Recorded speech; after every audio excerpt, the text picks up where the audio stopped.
मेरे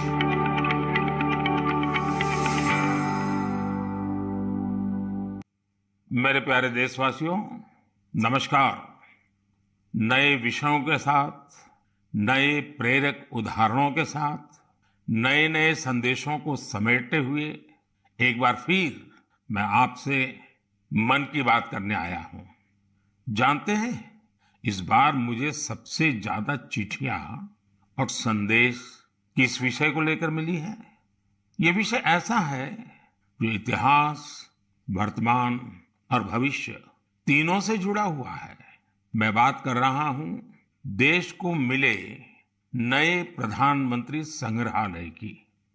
इस 14 अप्रैल को बाबा साहब आम्बेडकर की जन्म जयंती पर प्रधानमंत्री संग्रहालय का लोकार्पण हुआ है। इसे देश के नागरिकों के लिए खोल दिया गया है। एक श्रोता है श्रीमान सार्थक जी। सार्थक जी गुरुग्राम में रहते हैं और पहला मौका मिलते ही वो प्रधानमंत्री संग्रहालय देख आए हैं। सार्थक जी ने नमो ऐप पर जो संदेश मुझे लिखा है वो बहुत इंटरेस्टिंग है।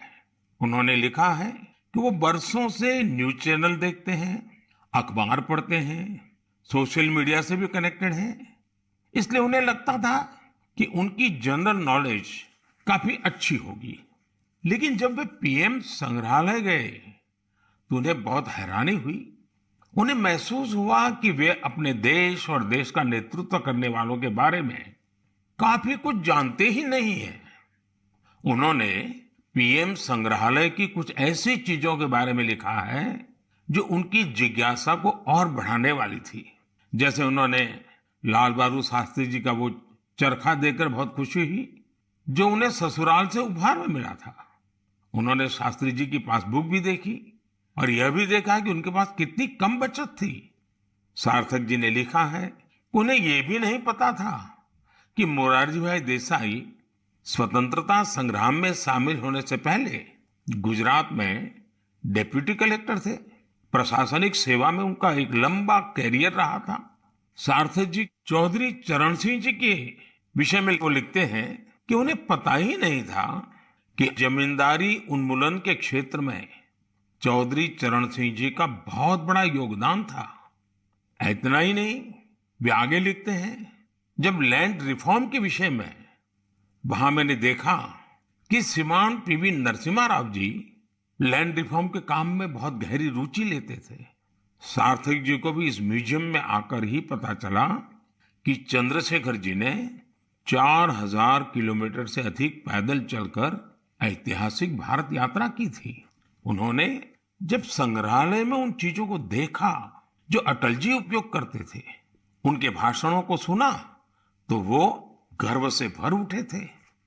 सार्थक जी ने यह भी बताया कि इस संग्रहालय में महात्मा गांधी, सरदार पटेल, डॉक्टर अंबेडकर, जयप्रकाश नारायण और हमारे प्रधानमंत्री पंडित जवाहरलाल नेहरू के बारे में भी बहुत ही रोचक जानकारियां हैं। साथियों, देश के प्रधानमंत्रियों के योगदान को याद करने के लिए आजादी के अमृत महोत्सव से अच्छा समय और क्या हो सकता है। देश के लिए यह गौरव की बात है कि आजादी का अमृत महोत्सव एक जन आंदोलन का रूप ले रहा है। इतिहास को लेकर लोगों की दिलचस्पी काफी बढ़ रही है और ऐसे में पीएम म्यूजियम युवाओं के लिए भी आकर्षण का केंद्र बन रहा है, जो देश की अनमोल विरासत से उन्हें जोड़ रहा है। वैसे साथियों, जब म्यूजियम के बारे में आपसे इतनी बातें हो रही हैं, तो मेरा मन किया कि मैं भी आपसे कुछ सवाल करूं। देखते हैं आपकी जनरल नॉलेज क्या कहती है, आपको कितनी जानकारी है। मेरे नौजवान साथियों, आप तैयार हैं? कागज कलम हाथ में ले लिया? अभी मैं आपसे जो पूछने जा रहा हूं, आप उनके उत्तर नमो ऐप या सोशल मीडिया पर #म्यूजियम क्विज के साथ शेयर कर सकते हैं और जरूर करें। मेरा आपसे आग्रह है कि आप इन सभी सवालों का जवाब जरूर दें। इससे देश भर के लोगों में म्यूजियम को लेकर दिलचस्पी और बढ़ेगी। क्या आप जानते हैं कि देश के किस शहर में एक प्रसिद्ध रेल म्यूजियम है? जहां पिछले 45 वर्षों से लोगों को भारतीय रेल की विरासत देखने का मौका मिल रहा है। मैं आपको एक और क्लू देता हूं। आप यहाँ Fairy Queen, saloon of Prince of Wales से लेकर फायरलेस स्टीम लोकोमोटिव ये भी देख सकते हैं। क्या आप जानते हैं कि मुंबई में वो कौन सा म्यूजियम है जहां हमें बहुत ही रोचक तरीके से करेंसी का इवोल्यूशन देखने को मिलता है? यहाँ ईसा पूर्व 6ठी शताब्दी के सिक्के मौजूद हैं, तो दूसरी तरफ ई मनी भी मौजूद है। तीसरा सवाल, विरासत ए खालसा इस म्यूजियम से जुड़ा है। क्या आप जानते हैं यह म्यूजियम पंजाब के किस शहर में मौजूद है? पतंगबाजी में तो आप सबको बहुत आनंद आता ही होगा। अगला सवाल इसी से जुड़ा है। देश का एकमात्र काइट म्यूजियम कहाँ है? आइए मैं आपको क्लू देता हूं। यहाँ जो सबसे बड़ी पतंग रखी है उसका आकार 22 गुणा 16 फीट है। कुछ ध्यान आया? नहीं तो यही एक और चीज बताता हूं। यह जिस शहर में है उसका बापू से विशेष नाता रहा है। बचपन में डाक टिकटों के संग्रह का शौक किसे नहीं होता, लेकिन क्या आपको पता है कि भारत में डाक टिकट से जुड़ा नेशनल म्यूजियम कहाँ है? मैं आपसे एक और सवाल करता हूं। गुलशन महल नाम की इमारत में कौन सा म्यूजियम है? आपके लिए क्लू ये है कि इस म्यूजियम में आप फिल्म के डायरेक्टर भी बन सकते हैं, कैमरा एडिटिंग की बारीकियों को भी देख सकते हैं। अच्छा, क्या आप ऐसे किसी म्यूजियम के बारे में जानते हैं जो भारत की टेक्सटाइल से जुड़ी विरासत को सेलिब्रेट करता है? इस म्यूजियम में miniature paintings, Jain manuscripts, sculptures, बहुत कुछ है। ये अपने यूनिक डिस्प्ले के लिए भी जाना जाता है। साथियों, टेक्नोलॉजी के इस दौर में आपके लिए इनके उत्तर खोजना बहुत आसान है। ये प्रश्न मैंने इसलिए पूछे ताकि हमारी नई पीढ़ी में जिज्ञासा बढ़े, वो इनके बारे में और पढ़े, इन्हें देखने जाएं। अब तो म्यूजियम्स के महत्व की वजह से कई लोग खुद आके आकर म्यूजियम्स के लिए काफी दान भी कर रहे हैं। बहुत से लोग अपने पुराने कलेक्शन को, ऐतिहासिक चीजों को भी म्यूजियम्स को दान कर रहे हैं। आप जब ऐसा करते हैं तो एक तरह से आप एक सांस्कृतिक पूंजी को पूरे समाज के साथ साझा करते हैं। भारत में भी लोग अब इसके लिए आगे आ रहे हैं। मैं ऐसे सभी निजी प्रयासों की भी सराहना करता हूं।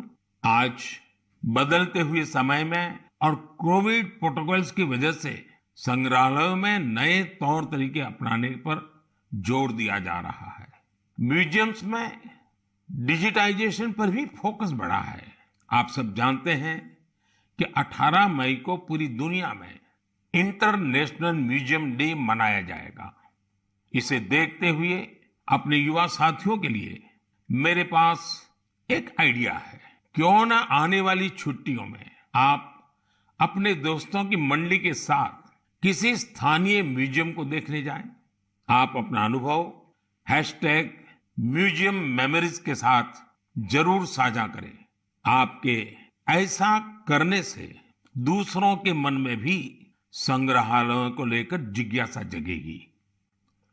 मेरे प्यारे देशवासियों, आप अपने जीवन में बहुत से संकल्प लेते होंगे, उन्हें पूरा करने के लिए परिश्रम भी करते होंगे साथियों। लेकिन हाल ही में मुझे एक ऐसे संकल्प के बारे में पता चला जो वाकई बहुत अलग था, बहुत अनोखा था। इसलिए मैंने सोचा कि इसे मन की बात के श्रोताओं को जरूर शेयर करूं।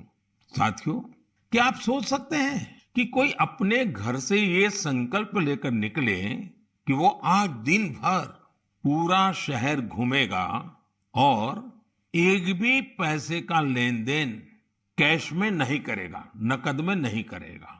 है ना ये दिलचस्प संकल्प? दिल्ली की 2 बेटियां सागरिका और प्रेक्षा ने ऐसे ही कैशलेस डे आउट का एक्सपेरिमेंट किया। सागरिका और प्रेक्षा दिल्ली में जहां भी गई, उन्हें डिजिटल पेमेंट की सुविधा उपलब्ध हो गई। यूपीआई, क्यूआर कोड की वजह से उन्हें कैश निकालने की जरूरत ही नहीं पड़ी। यहां तक कि स्ट्रीट फूड और रेहड़ी पटरी की दुकानों पर भी ज्यादातर जगह उन्हें ऑनलाइन ट्रांजैक्शन की सुविधा मिली। साथियों, कोई सोच सकता है कि दिल्ली है, मेट्रो सिटी है, वहां ये सब होना आसान है। लेकिन अब ऐसा नहीं है कि यूपीआई का ये प्रसार केवल दिल्ली जैसे बड़े शहरों तक ही सीमित है। एक मैसेज मुझे गाजियाबाद से आनंदिता त्रिपाठी का भी मिला है। आनंदिता पिछले सप्ताह अपने पति के साथ नॉर्थ ईस्ट घूमने गई थी। उन्होंने असम से लेकर मेघालय और अरुणाचल प्रदेश के तवांग तक की अपनी यात्रा का अनुभव मुझे बताया। आपको भी ये जानकर सुखद हैरानी होगी कि कई दिन की इस यात्रा में दूर दराज इलाकों में भी उन्हें कैश निकालने की जरूरत ही नहीं पड़ी। जिन जगहों पर कुछ साल पहले तक इंटरनेट की अच्छी सुविधा भी नहीं थी, वहां भी अब यूपीआई से पेमेंट की सुविधा मौजूद है। सागरिका, प्रेक्षा और आनंदिता के अनुभवों को देखते हुए मैं आपसे भी आग्रह करूंगा कि कैशलेस डे आउट का एक्सपेरिमेंट करके देखें। जरूर करें।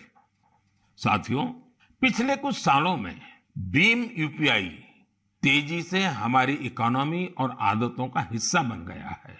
अब तो छोटे छोटे शहरों में और ज्यादातर गांवों में भी लोग यूपीआई से ही लेन देन कर रहे हैं। डिजिटल इकोनॉमी से देश में एक कल्चर भी पैदा हो रहा है। गली नुक्कड़ की छोटी छोटी दुकानों में डिजिटल पेमेंट होने से उन्हें ज्यादा से ज्यादा ग्राहकों को सर्विस देना आसान हो गया है।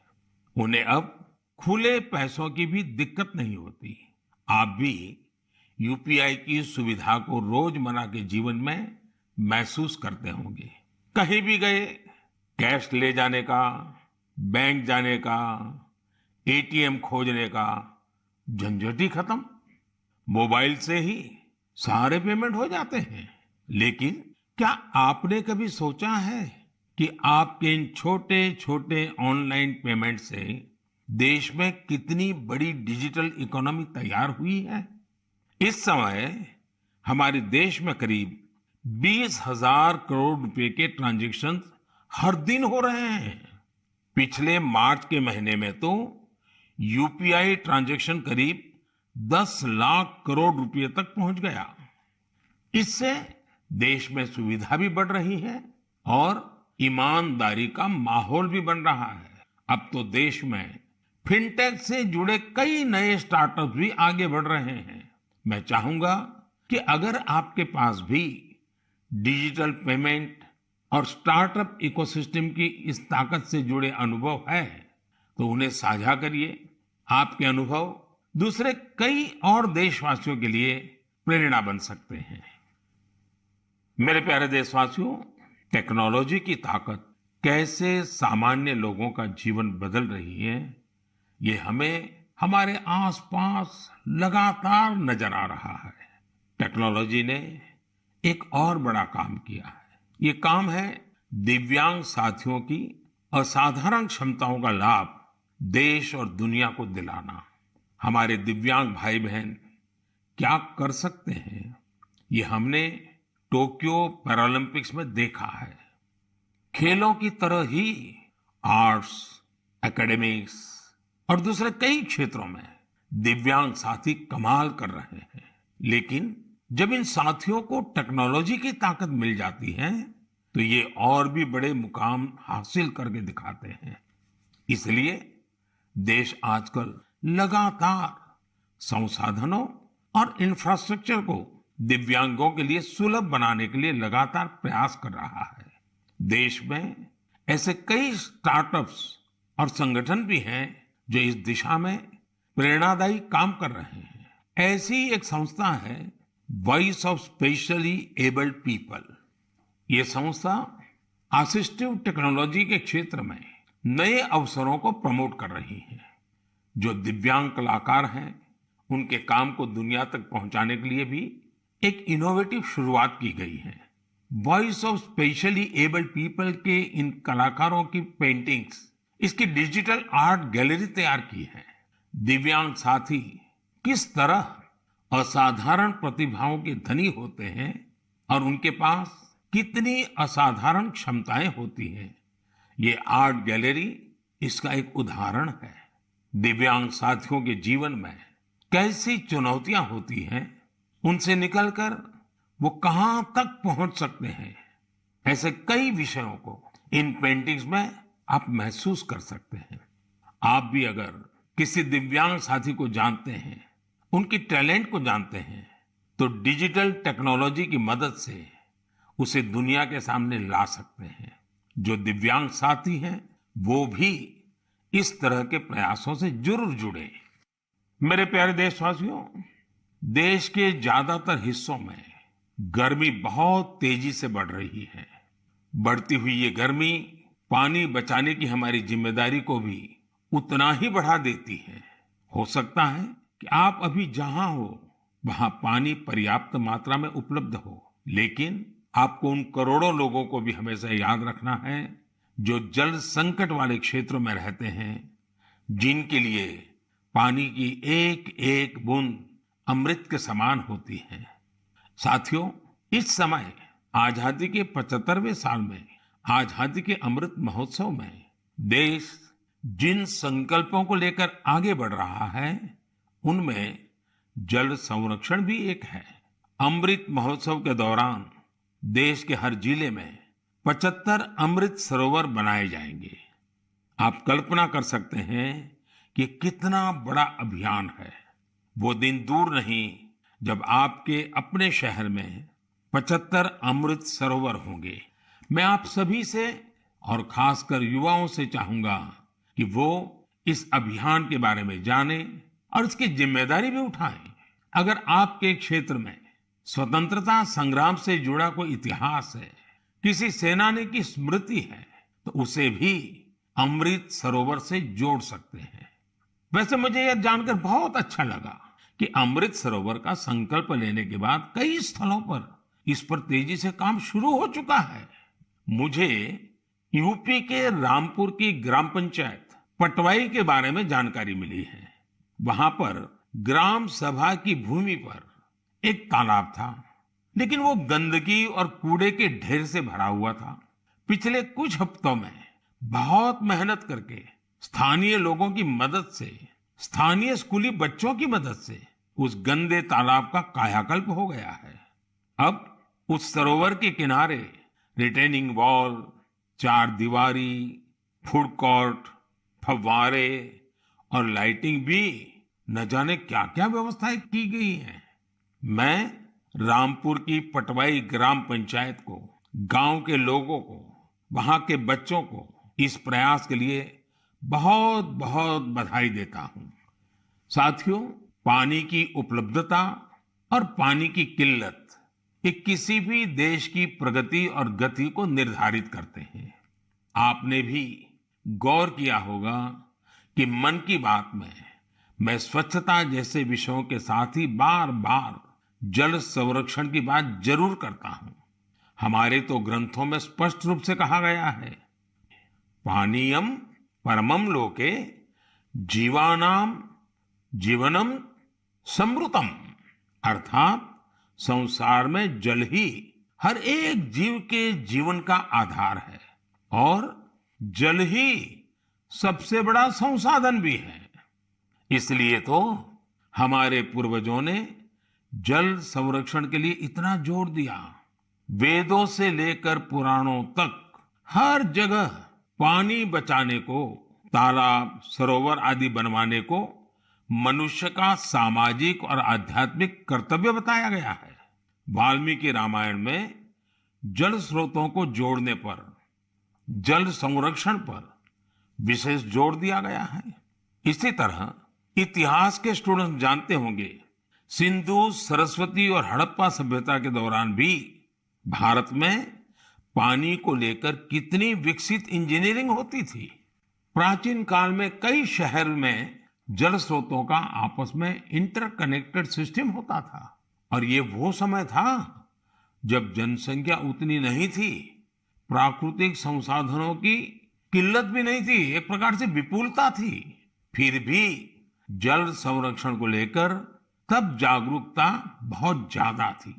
लेकिन आज स्थिति इसके उलट है। मेरा आप सभी से आग्रह है, आप अपने इलाके के ऐसे पुराने तालाबों, कुओं और सरोवरों के बारे में जानें।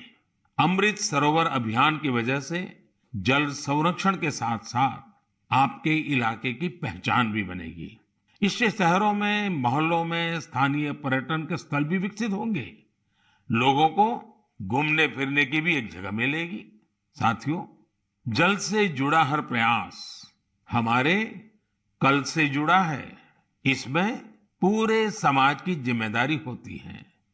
इसके लिए सदियों से अलग अलग समाज, अलग अलग प्रयास लगातार करते आए हैं। जैसे कि कच्छ के रण की एक जनजाति मालधारी जल संरक्षण के लिए वृदास नाम का तरीका इस्तेमाल करती है। इसके तहत छोटे कुएं बनाए जाते हैं और उसके बचाव के लिए आसपास पेड़ पौधे लगाए जाते हैं। इसी तरह मध्य प्रदेश की भील जनजाति ने अपनी एक ऐतिहासिक परंपरा हलमा को जल संरक्षण के लिए इस्तेमाल किया। इस परंपरा के अंतर्गत इस जनजाति के लोग पानी से जुड़ी समस्याओं का उपाय ढूंढने के लिए एक जगह पर एकत्रित होते हैं। हलमा परंपरा से मिले सुझावों की वजह से इस क्षेत्र में पानी का संकट कम हुआ है और भूजल स्तर भी बढ़ रहा है। साथियों, ऐसे ही कर्तव्य का भाव अगर सबके मन में आ जाए तो जल संकट से जुड़ी बड़ी से बड़ी चुनौतियों का समाधान हो सकता है। आइए, आजादी के अमृत महोत्सव में हम जल संरक्षण और जीवन संरक्षण का संकल्प लें। हम बूंद बूंद जल बचाएंगे और हर एक जीवन बचाएंगे। मेरे प्यारे देशवासियों, आपने देखा होगा कि कुछ दिन पहले मैंने अपने युवा दोस्तों से, स्टूडेंट से परीक्षा पर चर्चा की थी। इस चर्चा के दौरान कुछ स्टूडेंट से कहा कि उन्हें एग्जाम में गणित से डर लगता है। इसी तरह की बात कई विद्यार्थियों ने मुझे अपने संदेश में भी भेजी थी। उस समय ही मैंने ये तय किया था कि गणित, मैथमेटिक्स पर मैं इस बार के मन की बात में जरूर चर्चा करूंगा। साथियों, गणित तो ऐसा विषय है जिसे लेकर हम भारतीयों को सबसे ज्यादा सहज होना चाहिए। आखिर गणित को लेकर पूरी दुनिया के लिए सबसे ज्यादा शोध और योगदान भारत के लोगों ने ही तो दिया है। शून्य यानी जीरो की खोज और उसके महत्व के बारे में आपने खूब सुना भी होगा। अक्सर आप ये भी सुनते होंगे कि अगर जीरो की खोज न होती तो शायद हम दुनिया की इतनी वैज्ञानिक प्रगति भी न देख पाते। कैलकुलस से लेकर कंप्यूटर्स तक ये सारे वैज्ञानिक आविष्कार जीरो पर ही तो आधारित हैं। भारत के गणितज्ञों और विद्वानों ने यहां तक लिखा है कि यत् किंचित वस्तु तत्सर्वम, यत् किंचित वस्तु तत्सर्वम गणितेन बिना नहीं, गणितेन बिना नहीं। अर्थात इस पूरे ब्रह्मांड में जो कुछ भी है वो सब कुछ गणित पर ही आधारित है। आप विज्ञान की पढ़ाई को याद करिए तो इसका मतलब आपको समझ आ जाएगा। विज्ञान का हर प्रिंसिपल एक मैथमेटिकल फॉर्मूला में ही तो व्यक्त किया जाता है। न्यूटन के लॉज हो, आइंस्टाइन का फेमस इक्वेशन, ब्रह्मांड से जुड़ा सारा विज्ञान एक गणित ही तो है।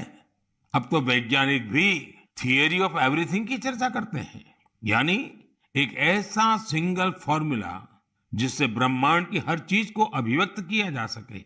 गणित के सहारे वैज्ञानिक समझ के इतने विस्तार की कल्पना हमारे ऋषियों ने हमेशा से की है। हमने अगर शून्य का आविष्कार किया तो साथ ही अनंत यानी इन्फिनिट को भी एक्सप्रेस किया है।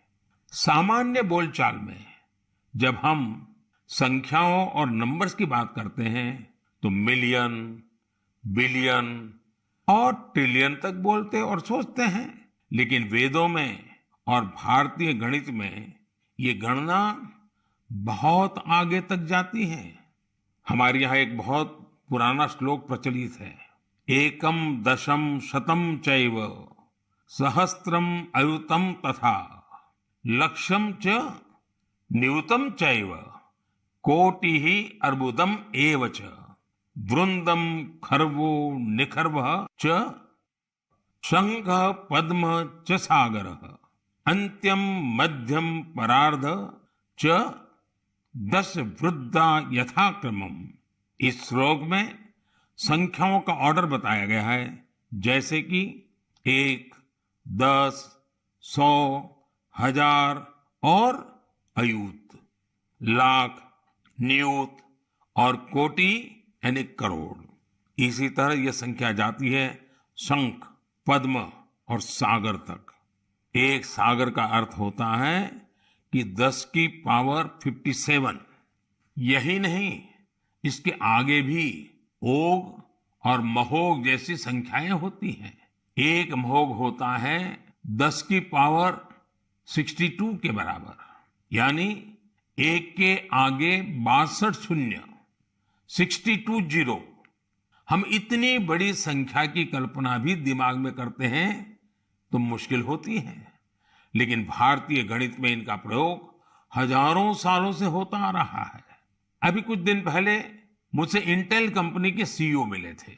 उन्होंने मुझे एक पेंटिंग दी थी, उसमें भी वामन अवतार के जरिए गणना या माप की ऐसी ही एक भारतीय पद्धति का चित्रण किया गया था। इंटेल का नाम आया तो कंप्यूटर आपके दिमाग में अपने आप आ गया होगा। कंप्यूटर की भाषा में आपने बाइनरी सिस्टम के बारे में भी सुना होगा, लेकिन क्या आपको पता है कि हमारे देश में आचार्य पिंगला जैसे ऋषि हुए थे जिन्होंने बाइनरी की कल्पना की थी। इसी तरह आर्यभट्ट से लेकर के रामानुजन जैसे गणितज्ञों तक गणित के कितने ही सिद्धांतों पर हमारे यहाँ काम हुआ है। साथियों, हम भारतीयों के लिए गणित कभी मुश्किल विषय नहीं रहा। इसका एक बड़ा कारण हमारी वैदिक गणित भी है। आधुनिक काल में वैदिक गणित का श्रेय जाता है श्री भारती कृष्ण तीर्थ जी महाराज को। उन्होंने कैलकुलेशन के प्राचीन तरीकों को रिवाइव किया और उसे वैदिक गणित नाम दिया। वैदिक गणित की सबसे खास बात यह थी कि इसके जरिए आप कठिन से कठिन गणनाएं पलक झपकते ही मन में ही कर सकते हैं। आजकल तो सोशल मीडिया पर वैदिक गणित सीखने और सिखाने वाले ऐसे कई युवाओं के वीडियोस भी आपने देखे होंगे। साथियों, आज मन की बात में वैदिक गणित सिखाने वाले एक ऐसे ही साथी हमारे साथ भी जुड़ रहे हैं।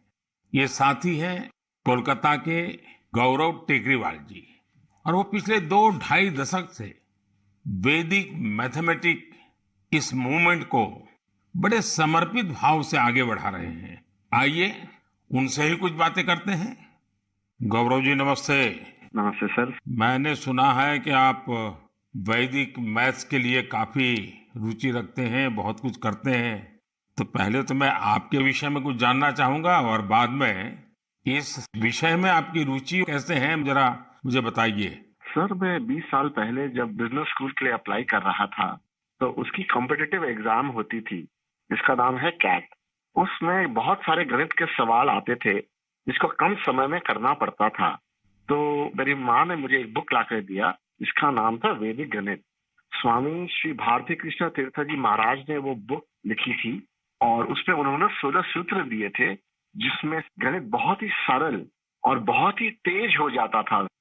जब मैंने वो पढ़ा तो मुझे बहुत प्रेरणा मिली और फिर मेरी रुचि जागृत हुई मैथमेटिक्स में।